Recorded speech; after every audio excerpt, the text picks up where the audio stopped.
Հիշեցնենք հարգելի ռադիոլսողներ, այս ռադիոհաղորդումը պատրաստվել է պահանջատեր հասարակություն հանուն պատասխանատու կառավարման ծրագրի շրջանակներում, որն իրականացնում է ժուրնալիստների ասպարեզակումբը Transparency International հակակոռուպցիոն կենտրոնի և ԱՄՆ միջազգային զարգացման գործակալության աջակցությամբ։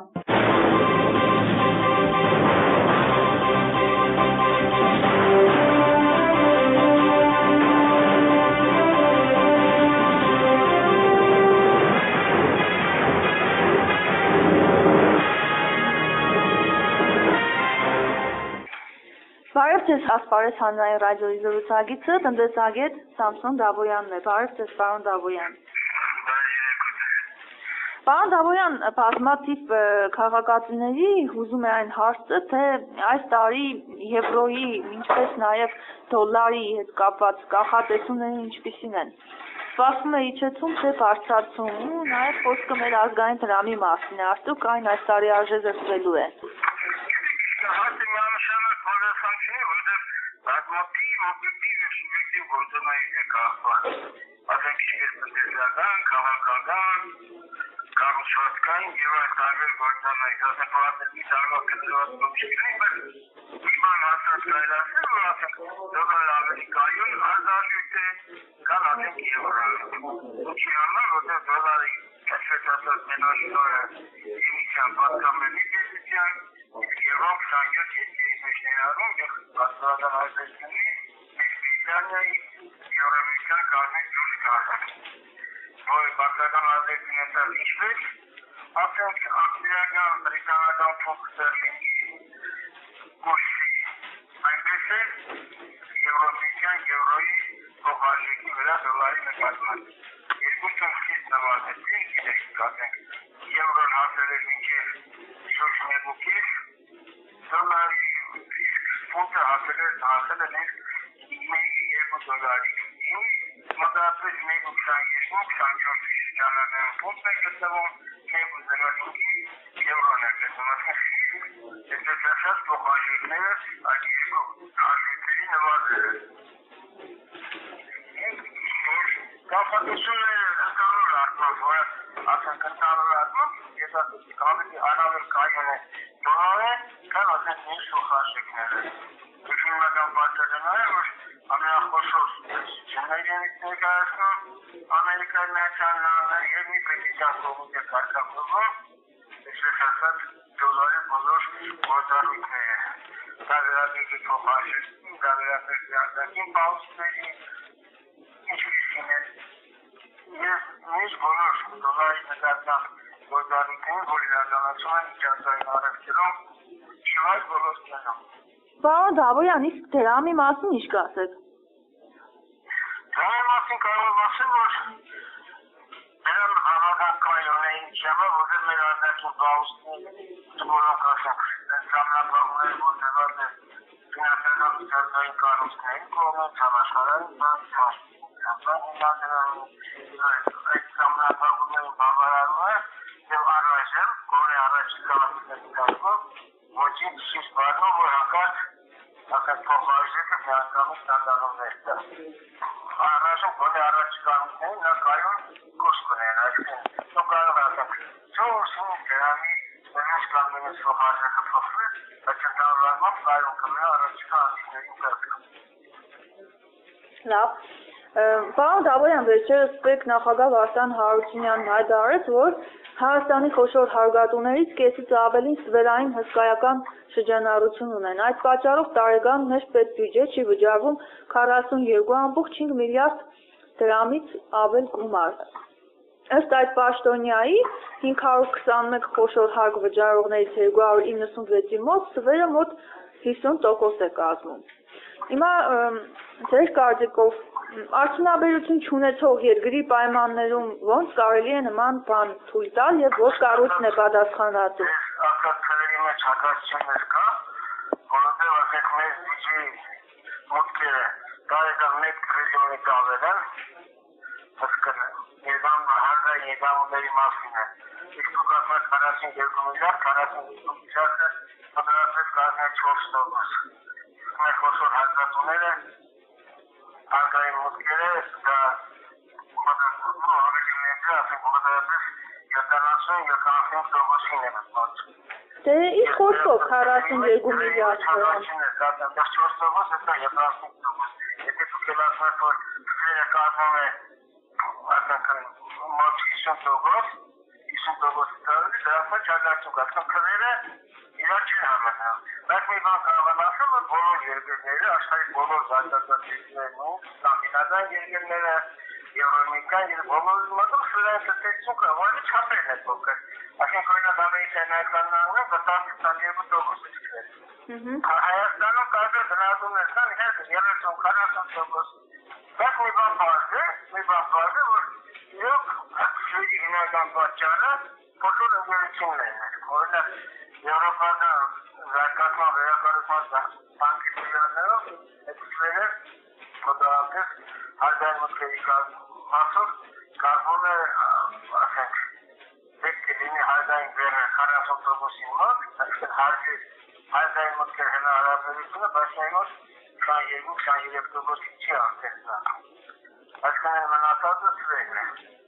Բայց եթե մենք ասում ենք սվերը, միանգամից դա բնական գերուց է, բոլոր երկրում կա և կնող, այդի պետք է սվերը կրտածում, ինչին և ուղղվածը մեր կառավարության հիմնական քաղաքականություն, որ բոլորը պետք իրավավասար, պատմած իրավավասար պայմաններում կտվեն։ Եթե պայմանը մենք կարողանանք ապրել, ապա բոլորն էլ խախված չիտե, ով է ընկերության հիմնադիրները, ովքեր են, նա բոլորն էլ այդային մտքերը որոշապով կավելացնեն, բայց որ ամբողջության սվերը կրտածի, դա բացառում է ոչ մի երկրում դա հնարավոր չէ։ Մեզ մնում է մեր սվերը հնարավորությամբ կրտածել, որն ուղղված է մեր երկրում իրականացնող ասած կառավարության քաղաքականություն։ Մի քանի հարցեր եմ ուզում ձեզ ուղղել, օրինակ Կարոն Հարությունյանը չի նշել, թե խոսքը որ խոշոր հարգատուների մասին է, այդ ընկերությունների, ու արդյոք անհրաժեշտություն չկա հրաբարակել, ինչ-որ քրեական կորս հարուցել, բացի այդ, արդյոք այս հայտարարությունը չի վկայում։ Խոշոր հարգատուների ցանկը հայտնի կա հարգային, օրինակ ասած, հարգային է, հարգորեն կոմիտեում, կա դրա հատուկ վարչություն կա, որտեղ հստակ կա ցանկը, թե ովքեր են հանդիսանում խոշոր հարգմուտող ընկերություն։ Չէ, խոսքը նրա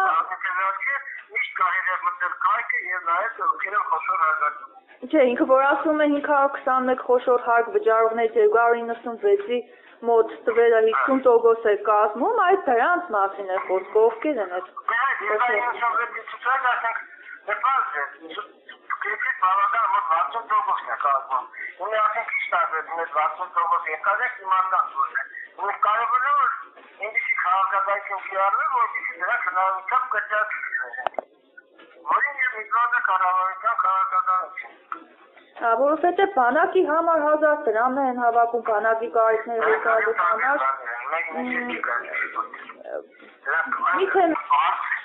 Հարգային քաղաքականություն է, որ բոլոր երկրներում է միգրացիա, որ հնարավորությամբ հարգային բեռը պետք է լինի հարգային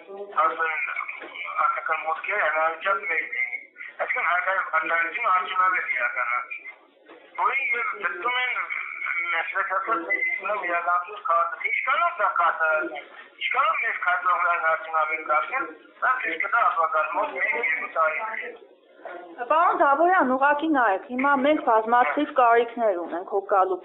Թեկուզ մեկը վերցնենք բանակի, այդ 42 միլիարդ եթե բյուջե մուտագրվեր, կարծում եմ բավական մեծ օգուտ կլիներ ասել։ Դրանք տարբեր խնդիրներ են։ Դա ոչ համաժողովրդական է, այսինքն մեր բանակը, դա ոչ միայն նյութական, ֆինանսական, այլ նաև բարոյական, սոցիալական, տարբեր խնդիրներ են լուծում այդ հազարական դրամները։ Իսկ զուտ ֆիսկալ խնդիր է։ Միայն ֆիսկալ խնդիրը բյուջեի մուտքերի հազարի մուտքերի ավելացում ասենք խոշոր հագածությունների հաշվին։ Դրանք երբեք իրար չի կարելի կապել։ Իսկ պատասխանատվության հարց չպետք է առաջանա, ասենք։ Իհարկե կառաջանա, իհարկե օրինակ պետք է իրավունքի բոլորի համար պետք է բոլորը հավասար իրավունքներ ունենան, օրենքի առաջ բոլորս հավասար պետք է։ Մենք դրան ենք պետքում, բայց միանգամից այդ երկրները չի կարելի լուծել, ժամանակ է պետք դրանալ, համապատասխան ինստիտուտների ձևավորում է պետք։ Օրինակ պետք բոլորը միանացնում, որ 1000 դրամները 100%-ով ես նպատակին կծառայեն, բայց դրա արեք բյուջեի ասենք ծախսային մասին մի բանը կարող է ասել, իհարկե ոչ։ Իսկ շատ լրիվ տարբեր գործառույթներ եւ տարբեր նպատակներ են հետապ։ Իսկ այս հայտարարությունը համակարգային կոռուպցիայի առկայության մասին չի վկայում։ Գիտեք, այդ կոռուպցիան ինքն է զբաղվում ընկերական համատներով եւ դարի աշխարհի շուրջ կա երկրներում, հատկում Եվրոմեդիան, Ամերիկայում, երկու հանդես են եկել, կոռուպցիան բոլոր նախ կոռուպցիայի չի, նա կոռուպցիայի ընկալման ցուցանիշն է, Հայաստանի դիրք անհամաձայն, ասենք Ռուսաստան, Ուկրաինա, Ադրբեջան եւ շատ ասենք նախկին ԱՊ երկրների, մեքենայական երկրների եւ այլն, ասենք կոռուպցիան բոլոր տեղերն է կա, հա իհարկե Հայաստանն է կա, բայց նաեւ ինքնավարված բոլոր երկրների նկատմամբ մենք ավելի բարձր դիրքում ենք գտնում, քան այդ երկրները, որոնք նույն խնդրի այսպես ասած ֆրուզմից ձևավորված երկրներ են։ Բայց ինչ է լավ եկել, որ մեր հարևան Ադրբեջանի ավելի լավ դիրքում ենք գտնվում, Ռուսաստանի, Ուկրաինայի, ինքնիշխանական հարաբերությունների, Ղազախստանի։ Ինչ մենք կաչենք տեսնել։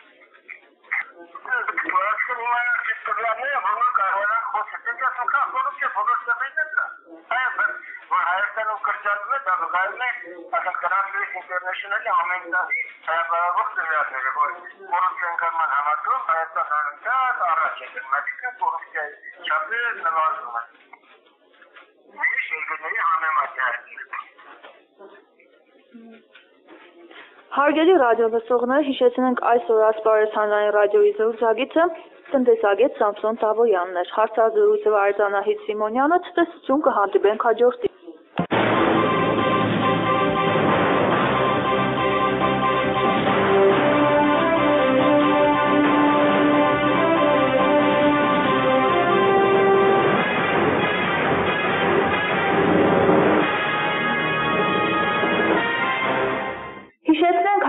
ռադիոլսողներ, այս ռադիոհաղորդումը պատրաստվել է պահանջատեր հասարակություն հանուն պատասխանատու կառավարման ծրագրի շրջանակներում, որն իրականացնում է ժուրնալիստների ասպարեզակումբը Transparency International հակակոռուպցիոն կենտրոնի և ԱՄՆ միջազգային զարգացման գործակալության աջակցությամբ։